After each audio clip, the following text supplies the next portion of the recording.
The thunder of motorcycle engines shattered the pre-dawn silence on Maple Street, like a warning shot.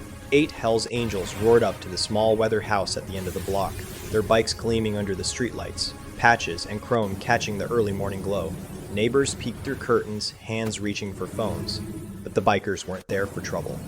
They were there for a 7-year-old girl named Emma. Inside that house, Emma stood frozen at her bedroom window, a paper bag clutched in her small hands. The bag contained what it always did: 2 peanut butter sandwiches, an apple, and a juice box, her daily breakfast for Mr. Walker, the homeless veteran who slept behind the old library 3 blocks away. But today, she wouldn't make it to Mr. Walker. Today, everything would change. The lead biker dismounted, his leather vest marked with the vice president patch. His name was Reaper 6'4", scarred, with a gray beard that reached his chest. He'd spent 20 years in the club, built a reputation that made grown men step aside. But as he walked toward Emma's front door, his hands were shaking, because 3 days ago, Emma had saved his life. 2 weeks earlier, Emma had started her daily ritual. Every morning at 6:15 a.m., she'd wake up before her single mother, Sarah, got home from her night shift at the hospital. She'd make 2 sandwiches with the peanut butter and bread her mom rationed carefully from their tight budget. She'd pack them with whatever fruit they had, add a juice box, and slip out the back door. Her mom didn't know. Emma was afraid she'd say they couldn't afford it, even though Emma had done the math in her second-grade way. 2 sandwiches cost less than $1.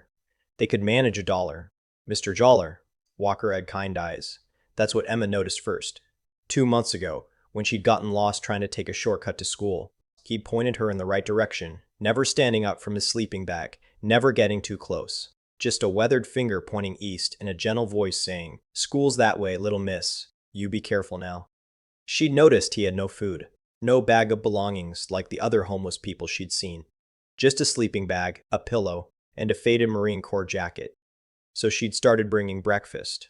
"Good morning, Mr. Walker," she'd whisper each day, setting the paper bag beside him. "Good morning, Angel," he'd respond, his voice thick with gratitude and something that sounded like tears. "You're too good for this world." But Mr. Walker never touched the food while she was there. He'd wait until she left, and sometimes Emma would peek back from around the corner to make sure he ate it. He always did, slowly, like he was savoring every bite of those simple sandwiches. What Emma didn't know was that Mr. Walker hadn't always been homeless. 15 years ago, Marcus Walker had been gunner, sergeant-at-arms for the Hells Angels local chapter. He'd ridden with the best, protected his brothers, lived the life. Then his daughter died in the car accident, his wife left, and the bottle became his closest companion. The club tried to help, but Gunner pushed everyone away. Eventually, he disappeared, choosing the streets over the shame of what he'd become. The club never stopped looking for him. Emma had been running late that Tuesday morning. Her mom's shift had run over, and Sarah had come home exhausted, collapsing on the couch. Emma made breakfast as quietly as possible, but in her hurry, she'd forgotten her jacket. The November morning was brutal, wind cutting through her thin sweater as she hurried toward the library. But she'd made a promise to herself. Mr. Walker would get his breakfast, no matter what. She found him in worse shape than usual. Mr. Walker was slumped against the library wall, his breathing shallow, his face pale. The empty bottle beside him told part of the story. But Emma could see something was really wrong. His lips were blue, his hands trembling violently. "Mr. Walker?" Her voice came out small, scared.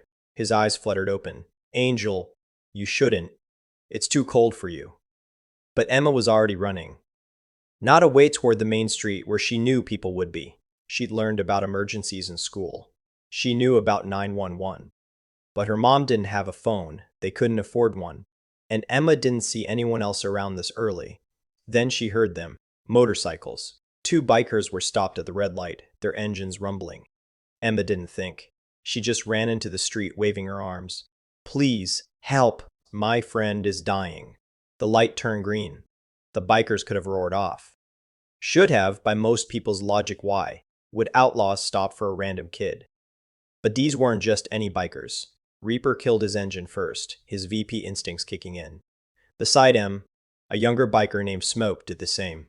They saw a tiny girl, no jacket, tears streaming down her face, pointing desperately toward the library. "Show us," Reaper said, his voice gentler than his appearance suggested. Emma grabbed his hand, this massive, scarred hand that had broken bones and ended fights. and pulled him toward Mr. Walker. The moment Reaper saw the old man's face, he stopped breathing. Gunner? Smoke stepped closer, his eyes wide. Holy shit, boss, that's Gunner. The old man's eyes focused on Reaper with recognition and shame. Reaper, go away. Don't want the club seeing me like this. But Emma stepped between them, her small voice fierce. His name is Mr. Walker, and he needs help right now. Reaper looked down at the 7-year-old girl standing protectively in front of his old friend, and something in his chest cracked open. He'd seen a lot in 20 years of club life. Violence, loyalty, betrayal, brotherhood. But he'd never seen this. A child defending a homeless man against bikers twice her size. Smoke. Call Doc. Tell him emergency. Then call the whole chapter, tell him we found Gunner.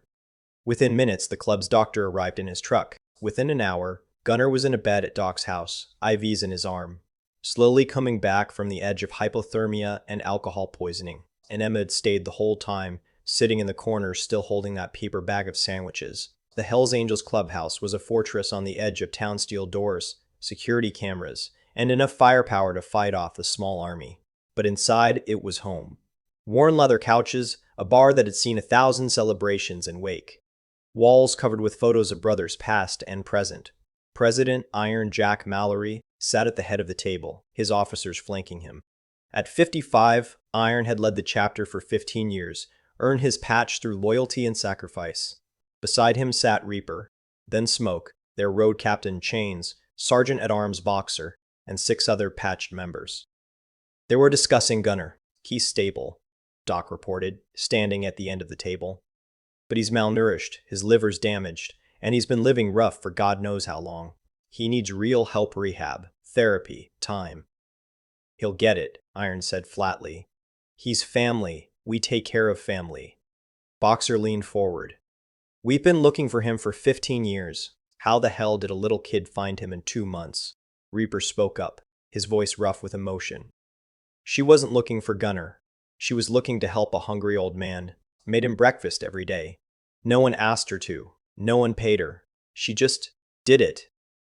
The room went quiet. Chains, a father of 3, cleared his throat. Where's her family? Someone that young, out alone that early. Single mom, works night shift at the hospital, Smoke added. I asked around. Sarah Chen, nurse. Good reputation, works her ass off, but they're struggling. Kid's been sneaking out every morning before mom gets home. Iron drummed his fingers on the table, thinking. The club had strict rules about civilians, about keeping the life separate from the outside world. But those rules had exceptions. The club protected people who couldn't protect themselves. They helped their community in ways that didn't make the news. And they never ever forgot a debt. This little girl had saved one of their brothers. That meant something. Reaper, Iron said finally. What's your read? Reaper, the VP who'd mentored younger members, who'd negotiated with rival clubs, who'd stared down federal agents without blinking, took a breath. She's 7 years old. She's feeding a homeless man with food she can't afford to give. She stood between Gunner and us like she could actually stop us, and she wouldn't leave Doc's until she knew Gunner would be okay. He paused. That kid's got more heart than most men I've met. And if Gunner hadn't had her, he'd be dead right now. 3 days earlier, 3 days later, didn't matter. That particular morning, in that particular cold, he needed help, exactly when she brought it. Iron nodded slowly. Then we owe her. Hey everyone, before we continue, I want to know where you're all watching from. Drop your city or country in the comments below. And if you're enjoying Emma's story, hit that subscribe button. This channel is all about real human connection and unexpected heroes. Let's keep this community growing. Now, back to the story. So what's the play? Chains asked. We can't just show up and throw money at them. Mom might think we're trying to buy something, or she'll be too proud to accept help. Smoke snapped his fingers. Gunner, he's the connection. Once he's better, he introduces us. Says Emma saved his life, says the club wants to thank her. Still feels like charity, Boxer muttered. People don't like charity. Reaper had been quiet, thinking. What if it's not charity? What if it's employment? All eyes turned to him. Hear me out, Reaper continued. The clubhouse is a mess. We've been saying for months we need someone to organize the office, handle the legitimate business paperwork, clean up the place. What if Sarah needs a day job? Something flexible, decent pay, close to home so she can be there for her kid? Iron smiled slowly. And Emma? Kid that caring, that responsible? Gunner needs someone to check on him during recovery, Doc added. Someone to make sure he eats, takes his meds, doesn't backslide. Emma's already been doing it for weeks. The plan took shape quickly. They'd wait until Gunner was stable enough to talk. He'd reach out to Emma, thank her, introduce the club properly. Then they'd offer Sarah a job, real work, real pay, no strings. The clubhouse genuinely needed help, and Sarah genuinely needed income. It was honest. But first, they had to talk to Gunner. 3 days after his rescue, Marcus Gunner Walker sat in Doc's guest room, clean clothes on his back, decent food in his stomach, and 15 years of shame crushing his chest. Iron sat across from him, Reaper standing by the door. I ran, Gunner said, his voice barely above a whisper. When Lily died, when Jennifer left, I couldn't handle it. The club tried to help, and I spit in your faces. I chose the bottle over my brothers. You chose grief, Iron corrected quietly. It chose you, and you didn't know how to fight it. I abandoned the club. The club never abandoned you. Iron leaned forward. We looked for you, Gunner. For 15 years we looked. We never stopped being your brothers. Tears tracked down Gunner's weathered face. I'm not worth finding anymore. Reaper moved then, crossing the room to grip his old friend's shoulder. A 7-year-old girl disagrees. She thought you were worth feeding, worth checking on, worth saving. Emma, Gunner whispered. Emma, Reaper confirmed. That little girl saw something in you that you couldn't see in yourself. She saw a man worth helping. And you know what? She was right. Iron stood. You're coming home, Gunner. To the club, to your brothers. We're gonna get you into rehab. Real rehab. We're gonna get you back on your feet. And then you're gonna help us thank the girl who saved your life. I don't deserve. Doesn't matter what you think you deserve, Iron interrupted. It matters what we're going to do. Your family. Family doesn't get left behind. Gunner broke then, 20 years of pain and 15 years of isolation finally cracking open. These men, his brothers, who he'd abandoned, who he'd failed, they were welcoming him home. And it was a 7-year-old angel who'd made it possible. Emma hadn't been to the library in 3 days. Sarah had noticed her daughter's worry, the way Emma kept looking toward the back door each morning, clutching that paper bag. Baby, what's wrong? Sarah asked on the 3rd morning, catching Emma before she could slip out. Emma's eyes filled with tears. Mr. Walker is gone. The story came out in a rush. The homeless man, the daily breakfasts, the morning Emma had found him sick, the bikers who helped. Sarah felt her heart squeeze, fear that her baby had been in danger, pride that she tried to help, guilt that she hadn't known. Why didn't you tell me? Sarah asked gently. Because we're tight on money, Emma said, wise beyond her years. And I thought you'd say we couldn't afford it. But Mom, he was so hungry, and he was alone, and he always called me Angel and said I was too good for this world. But really, I just wanted him to have breakfast. Sarah pulled her daughter close, this fierce-paced, compassionate little soul she'd somehow raised while working double shifts and counting pennies. You did something beautiful, Sarah whispered. Something I'm proud of. We'll find out what happened to Mr. Walker, okay? Together. That's when the doorbell rang. Sarah looked through the peephole and felt her blood run cold. 8 bikers stood on her porch. Big men, leather vests, patches that marked them as Hell's Angels. Behind them, their motorcycles gleamed in the early morning light. Neighbors were definitely watching now. Her first instinct was to grab Emma and call the police. Her second instinct, the one she listened to, was to remember what Emma had said. The bikers helped. She opened the door but kept the screen locked between them. Can I help you? Her voice was steady, protective. The biggest one, the older man with the VP patch, spoke first. Ma'am, my name is Reaper. I'm vice president of the local Hell's Angels chapter. I apologize for the early hour and the intimidating arrival. We're not here to cause any trouble. We're here because your daughter saved one of our brothers' lives. Emma appeared at Sarah's side. Mr. Walker? Reaper's scarred face softened in a way that didn't match his appearance at all. Yeah, Angel. Mr. Walker, he's okay, he's getting help, and he wants to see you if your mom says it's all right. Sarah felt the world tilt. I don't understand. The story came from Reaper, standing on her porch with dawn breaking behind him. He told her about Gunner, about the club's 15-year search, about the morning Emma had flagged them down, about how her daughter's simple act of kindness had literally saved a man's life. Mr. Inner, Walker Gunner was our sergeant-at-arms, Reaper explained. Lost his daughter, lost his way, disappeared. We never stopped looking.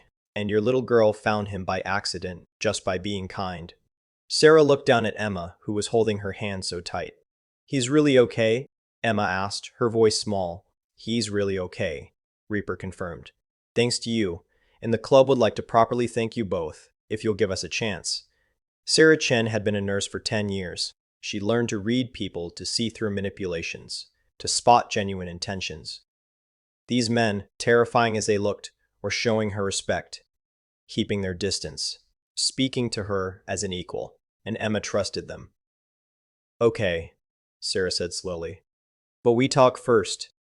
Before Emma goes anywhere, you and I talk. Reaper nodded. Fair enough. That's more than fair. How about the diner on 5th Street? Neutral ground, public place, your choice of time. This afternoon. 1 o'clock. Just you. Just me, Reaper agreed. He looked down at Emma. Angel, your friend Gunnar is proud of you. He wants you to know that. And he said to tell you he's eating 3 meals a day now, including breakfast. Emma's smile could have lit up the entire street. The Crone City Diner was Sarah's choice for good reason. Busy lunch crowd, lots of witnesses. Booth by the window where everyone could see them. She arrived 10 minutes early and ordered coffee, watching the door. Reaper walked in at exactly 1 o'clock. Without his 8 brothers and the roar of motorcycles, he looked different. Still imposing. 6'4", scarred, gray beard, but his movements were careful, non-threatening. He removed his sunglasses before approaching, showing his eyes. Sarah had learned in nursing that eyes told you everything about a person's intentions. His eyes were tired but kind. Mrs. Chen, he said, waiting for her nod before sliding into the booth across from her. Thank you for meeting me. It's Ms. Chen. And you should know, I've already looked up your club. I know the reputation. I know what Hell's Angels means. Then you know we don't hurt civilians. You know we protect our communities. And you know that we take care of our own. Reaper folded his hands on the table. Gunnar was our own. We failed him once. We're not going to fail him again. Sarah studied him. What do you want from us? To say thank you, to help if we can, and to give Gunnar a chance to thank Emma himself. Why do I feel like there's more to it? Reaper smiled slightly. Because there is, and you're smart enough to know when someone's not showing all their cards. He leaned back. Ms. Bree, Chen, I'm going to be straight with you, because anything else would be an insult to your intelligence. Over the next 20 minutes, Reaper laid it out. The club's need for administrative help. Sarah's need for a day job with flexible hours. Emma's connection to Gunnar, who genuinely needed support during his recovery. The job offer was real bookkeeping, organizing paperwork for the club's legitimate businesses, cleaning and maintaining the clubhouse. 30 hours a week, competitive pay, health insurance. Why me? Sarah asked. You could hire anyone. Because your daughter saved our brother's life, and we take care of people who take care of us. Because you're working yourself to death on night shifts and your kid's making breakfast for homeless veterans instead of eating it herself. Because the club has resources we don't need to hoard, and you have needs you shouldn't be struggling with alone. Sarah felt tears prick her eyes. Pride warred with desperation. It sounds like charity. It's employment. You'd be working real work that needs doing. We've been putting it off for months because none of us want to do it. Reaper's voice softened. But yeah, there's gratitude mixed in. Is that really so bad? Emma gave freely. We're offering to give back, not a handout in exchange. And if I say no, then we respect that. We'll still help Gunnar and he'll still want to thank Emma if you allow it. But the job offer stands on its own. You can think about it, visit the clubhouse with me present, talk to other people we've employed. No pressure. Sarah looked at this outlaw biker who was offering her exactly what she needed most. Stability, better hours, a chance to actually be present for her daughter. Every instinct said it was too good to be true. But her gut, the same gut that had kept her and Emma safe through years of struggle, said this man was telling the truth. I want to see Gunnar first, she said finally. I want Emma to see he's okay. Then I'll think about your offer. Reaper's smile was genuine. That's fair. How about tomorrow morning? Doc's place, where Gunnar's staying. I'll pick you both up in a car, not on bikes. Despite herself, Sarah smiled. Tomorrow morning. Doc's house was a surprise, a neat suburban home with a garden, not the fortress Sarah had half expected. Doc himself was a trim man in his 60s, former Army medic, who greeted them with a warm handshake and kind eyes behind wire-rimmed glasses. Gunnar's been asking about the little girl nonstop, Doc said, leading them inside. Fair warning, he's emotional, seeing Emma might break him down a bit. Emma held her mother's hand tight as they entered the guest room. The man on the bed looked so different from Mr. Walker. clean-shaven, wearing fresh clothes, no longer gray and shaking. But his eyes, those kind eyes, were the same. Angel, Gunnar whispered, tears already falling. Emma let go of Sarah's hand and walked to the bedside. Hi, Mr. Walker. I brought you breakfast. She held out the paper bag. Gunnar laughed and cried at the same time. You never stop, do you? You need to eat 3 meals a day, Emma said seriously. The bikers said you're doing it, but I wanted to make sure. Sarah watched this interaction, her heart breaking and healing simultaneously. This was the man her daughter had been caring for, this broken veteran who was looking at Emma like she'd hung the moon. Emma, Gunnar said gently, can I tell you something? She nodded. 15 years ago, I had a daughter. Her name was Lily. She was 8 years old when she died in a car accident. His voice shook but held steady. I thought I'd never survive losing her. I thought the pain would kill me, and honestly, I wanted it to. I pushed away everyone who tried to help. I became someone I'm ashamed of. Emma climbed carefully onto the bed beside him, and Sarah almost stopped her, but something told her to wait. But then you appeared, Gunnar continued. Every morning, this little angel bringing me breakfast, treating me like I mattered. You didn't know who I used to be. You didn't care that I was homeless or drunk or pathetic. You just saw someone who was hungry, and you fed him. He looked at Sarah. Ma'am, your daughter reminded me that the world still has goodness in it, that I could still be worth something to someone. She saved my life in more ways than one. Sarah couldn't stop her own tears now. She has a big heart. The biggest, Gunnar agreed. And I want to do right by her. The club wants to do right by both of you. Not because we pity you, because we respect the hell out of what you've built together, even when it was hard. Emma looked up at Gunnar. Are you going to be okay now? With help from my brothers and from you? Yeah, Angel. I'm going to be okay. Sarah visited the Hells Angels clubhouse a week later, Reaper serving as her guide. She'd expected something out of a movie, dark, dangerous, secretive. Instead, she found organized chaos, a legitimate office drowning in unfiled paperwork, a kitchen that needed serious organization, a common area that housed everything from motorcycle parts to charity event flyers. We run a toy drive every Christmas, Reaper explained, showing her boxes of donated toys. We do highway cleanup quarterly. We provide security for veteran funerals.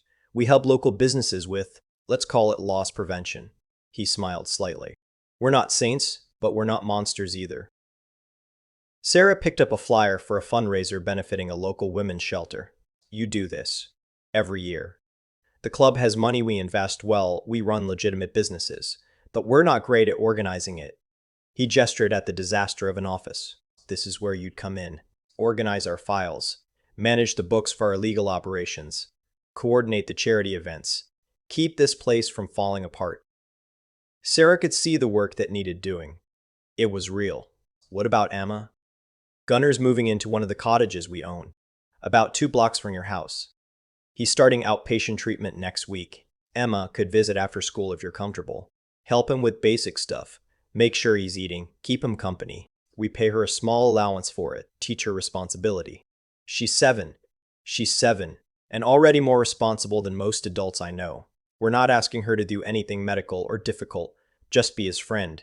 Be the angel she already is. Sarah walked through the clubhouse thinking. She met other members, Chains, who coached Little League, Smoke, who volunteered at the fire department, Iron, the president, who shook her hand with genuine respect. These men were complex, rough on the outside, surprisingly tender in their loyalty to each other and their community. Can I ask you something? Sarah said to Reaper as they stood outside. Why did Emma get to you all so much? I'm grateful, but I'm also curious. Reaper was quiet for a long moment. Most people see us and cross the street. They see the patches and the bikes and they assume the worst. Emma saw Gunnar dying and ran toward bikers for help.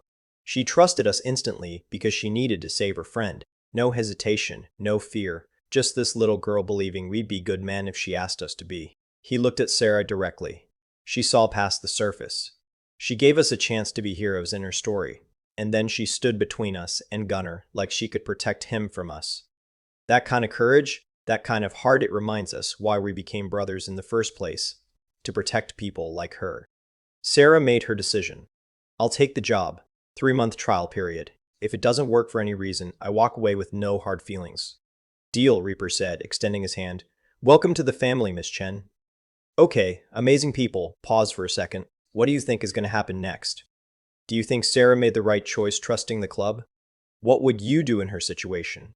Drop your thoughts in the comments below, and let's discuss. Also, if you're loving the story of unexpected friendship, make sure you're subscribed so you don't miss what happens next. Now, back to Emma's journey. The next 3 months transformed everyone's lives. Sarah started working at the clubhouse 3 days a week, organizing years of neglected paperwork, streamlining the club's legitimate business operations, and somehow making the place feel more like a home. The brothers took to calling her Mama Chen within weeks, partly teasing, partly genuine. She'd patch up their minor injuries, scold them for eating poorly, and kept the clubhouse running smoother than it had in years. Emma visited Gunnar every day after school. She'd do her homework at his kitchen table while he made them snacks, teaching him to cook again in the process. She'd tell him about her day, help him organize his medications, and remind him about his therapy appointments. Gunnar bloomed under her attention, gaining weight, gaining purpose, gaining hope. The club watched this evolution with quiet satisfaction. Gunnar started attending meetings again, though not as an active member, as a brother in recovery, welcomed home. Emma became a fixture at the clubhouse, knowing all the members by name, unafraid of these giant men who do anything to protect her. Sarah and Reaper developed an unexpected friendship. He'd stop by with coffee when she was buried in paperwork. She'd remind him to take his blood pressure medication. He grumbled but complied. They'd talk about everything and nothing: his years in the club, her years in nursing, their shared belief that people deserve second chances. "You've changed us," Reaper admitted one evening when the clubhouse was quiet. "How?" Sarah asked. "Made us softer. Made us remember there's life outside the club. Gunnar's got purpose again. The guys are eating better because you yell at them. We're doing more charity work because you organize it. And Emma," he smiled, "that kid makes us want to be the heroes she thinks we are." It was working. All of it was working. Until the night everything almost fell apart. The Iron Skulls were a rival club, smaller but more vicious, operating out of the neighboring county. They'd been pushing into Hell's Angels territory for months, dealing drugs, running protection rackets, causing trouble. The Angels had been handling it through official channels, trying to avoid war, but the Skulls weren't interested in peace. The message came through a brick thrown through Sarah's window at 2 a.m. on a Tuesday. Wrapped around it was a note: "Tell your biker boyfriends to back off our territory, or your daughter pays the price." Sarah called Reaper immediately, her hands shaking. He arrived within minutes, the entire chapter behind him. 8 motorcycles, 15 men, all armed, all furious.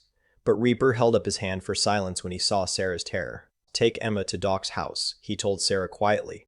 "Right now, pack a bag, take whatever you need. You're both staying there until this is handled." "Handled how?" Sarah demanded. "I won't let you start a war over us." "We're not starting anything," Iron growled, examining the brick. "They started it by threatening a child under our protection. We're finishing it." Emma appeared in the hallway, sleepy and confused. "Mom?" Gunnar stepped forward then, his voice steady. "Angel, remember how I told you the club is like a family? How brothers protect each other?" Emma nodded. "Right now, you and your mom are family. That means we protect you. Always." He looked at Sarah. "Let us handle this. Trust us to keep you safe." Sarah wanted to refuse, wanted to pack up, run away, never look back. But she looked at these men: Reaper with his scarred face and gentle hands, Gunnar, who her daughter had saved, Iron, whose authority came from protecting his people, not dominating them. They weren't offering violence first. They were offering protection. "No one gets hurt unless they have to be," Sarah said firmly. "I mean it, no one." "Agreed," Iron said. "This ends without bloodshed if possible." The Hell's Angels didn't retaliate with violence. They retaliated with strategy. Reaper had contacts, years of them, built through respect and careful relationships. Within 24 hours, he called in favors from law enforcement, from other clubs who respected territory agreements, from business owners who owed the Angels for past protection. The Iron Skulls suddenly found themselves under investigation for their drug operations. Their clubhouse got raided. Their protection rackets dried up when businesses refused to pay. Other clubs made it clear that threatening civilians, especially children, violated the code everyone lived by. The Skulls' president, a hothead named Razor, showed up at the Hells Angels clubhouse wanting to negotiate. Iron, Reaper, and 4 other officers met him in neutral territory, a warehouse owned by a respected mediator, another club's president who'd been writing for 40 years. "You threatened a 7-year-old girl," Iron said without preamble. "Explain to me why I shouldn't let my brothers turn you into a parking lot." Razor shifted uncomfortably. It was a scare tactic. We wouldn't actually. You put it in writing, Reaper interrupted coldly. You made a threat against a child. There's no walking that back. The mediator, an old-timer called Prophet, spoke up. Razor, you fucked up. You broke the code. You threatened civilians to get at another club. That's not how this works, and you know it. Razor looked around the room, seeing no support, no sympathy. What do you want? You leave our territory, Iron said. You don't deal in our county. You don't approach our businesses. You don't speak the names of any civilians connected to us ever again. You want territory? Go east, away from us. But you're done here. And if I refuse? Iron smiled, and it wasn't friendly. Then everyone in this room becomes your enemy. Not just us, everyone who respects the code you violated. Prophet here, the Devil's Riders up north, the Road Warriors down south. We'll all make sure you can't operate anywhere. Prophet nodded. He's right, son. You made this mess. You can accept these terms, which are generous considering, or you can fight every club within 200 miles. Your choice. Razor knew when he was beaten. Fine. We'll relocate east, but this isn't forgiveness. Don't need your forgiveness, Reaper said quietly. Just your absence. The Iron Skulls were gone within a week. Sarah and Emma returned home to a new reality. The Angels had installed a security system, discreet but effective. Brothers drove by regularly, just checking in. Gunnar moved into the cottage even closer to their house, becoming an official neighbor and guardian. I didn't want this for Emma, Sarah confessed to Reaper one evening, sitting on her porch while Emma and Gunnar played chess inside. I didn't want her growing up around violence, even the threat of it. She didn't grow up around violence, Reaper corrected gently. She grew up around men who prevented it. There's a difference. Is there? Yeah. Emma learned that when someone's in trouble, you help them, even if they're scary bikers at a stoplight. She learned that family means showing up when things get hard. She learned that good people come in unexpected packages. He looked at Sarah. Those are good lessons. Sarah thought about the past few months. Emma thriving in school, making friends, no longer hungry or worried about money. Sarah herself sleeping better, working reasonable hours, building relationships with people who'd become genuine friends. Gunnar healthy and sober, mentoring younger members who struggled with addiction. The club stronger and more united. All because a little girl had made breakfast for a homeless man. You're right, Sarah said finally. Thank you, for all of it. Thank you, Ripper replied. You gave us Gunnar back. You gave us a reason to be better. 6 months after that first morning, the Hells Angels threw their annual Christmas party at the clubhouse. It was a tradition. Families invited, kids welcome. Santa showing up on a Harley. The toy drive benefits went to local shelters. But the party itself was for the extended family brothers, employees, friends. Emma helped organize it alongside Sarah, her clipboard in hand, bossing around bikers twice her size about where the decoration should go. The men took her orders with good humor, calling her Little Boss and Angel Commander. Gunnar, now 6 months sober and working as a mechanic at a shop the club owned, played Santa. He'd insisted on it, wanting to give back to the children the way Emma had given to him.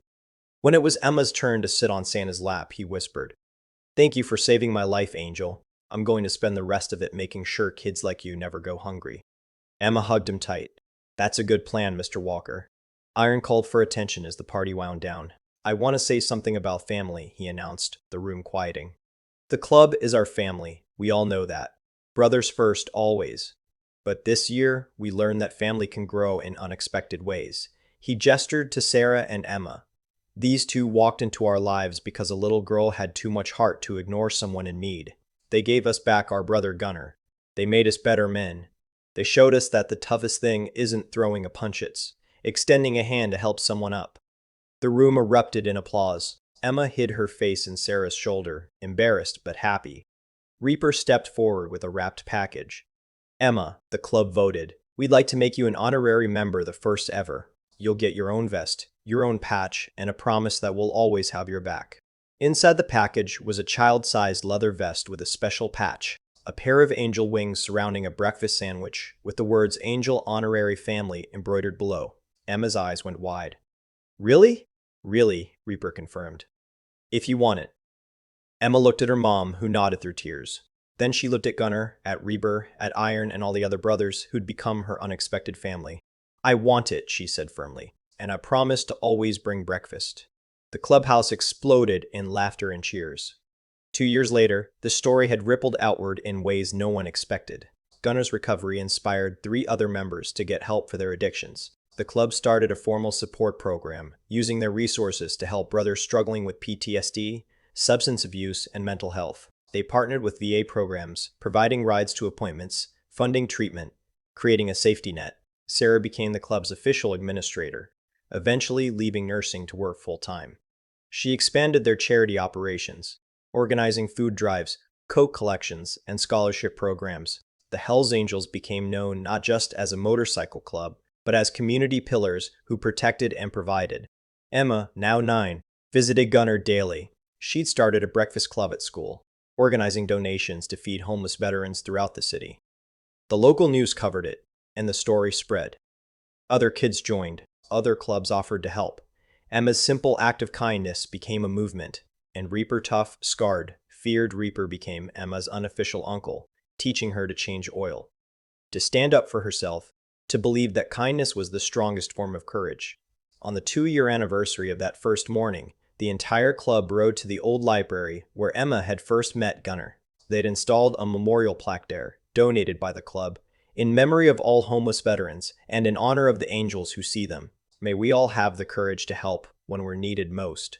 Emma stood in front of it, holding Gunner's hand, wearing her vest with pride. "You changed us, Angel," Gunner said quietly, "one breakfast at a time." Emma smiled. "You changed me too, Mr. Walker. You showed me that family isn't just blood. It's who shows up. It's who stays." Behind them, 15 motorcycles sat silent, their riders standing together. A brotherhood bound by loyalty, strengthened by love. Saved by a 7-year-old girl who'd refused to let anyone go hungry. Because that's what angels do. They feed the hungry, shelter the lost, and remind everyone that redemption is always possible. One small act of kindness at a time. So there you have it. Emma's story, from a simple breakfast to a family forged in the most unexpected way. I want to hear from you. What moment touched your heart the most? Was it Emma flagging down the bikers? Gunner's reunion with his brothers? The club standing up to protect Sarah and Emma? Drop a comment below and let me know. If this story moved you, hit that subscribe button and turn on notifications. This channel is dedicated to stories of real human connection, unlikely heroes, and the families we choose. We have so many more stories like this coming up, tales of redemption, brotherhood, and love in the most unexpected places. Next week, we have another incredible story. A retired Marine moves into a quiet neighborhood and starts mysteriously training the neighborhood kids in discipline and self-defense. But when a dangerous situation threatens the community, those same kids will need everything he taught them. You won't want to miss it. Until then, remember Emma's lesson. Kindness is never wasted. You never know whose life you might save with one simple act of caring. Be someone's angel today. Thanks for watching, and I'll see you in the next story.